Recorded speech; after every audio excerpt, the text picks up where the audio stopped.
Hey everybody. The book I chose to read is Kurt Vonnegut's Slaughterhouse 5. It's important to education because those who don't learn from the past are doomed to repeat it. So we tried to ignore Mary and remember the war. I took a couple of belts of the booze I'd brought.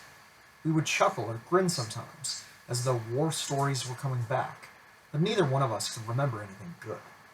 O'Hare remembered one guy who got into a lot of wine in Dresden before it was bombed, and we had to take him home in a wheelbarrow. It wasn't much to write a book about. I remembered two Russian soldiers who had looted a clock factory. They had a horse-drawn wagon full of clocks. They were happy and drunk. They were smoking huge cigarettes they'd rolled in newspaper. That was about it for memories. And Mary was still making noise. She finally came out in the kitchen again for another Coke. She took another tray of ice cubes from the refrigerator, banged it in the sink, even though there was already plenty of ice out.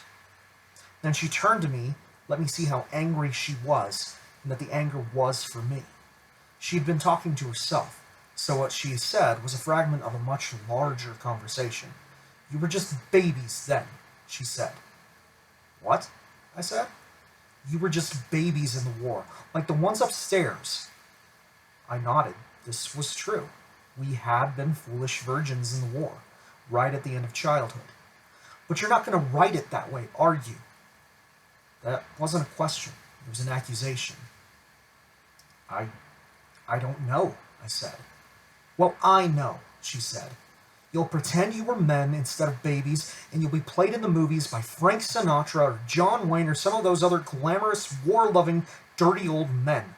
And war will look just wonderful, so we'll have a lot more of them.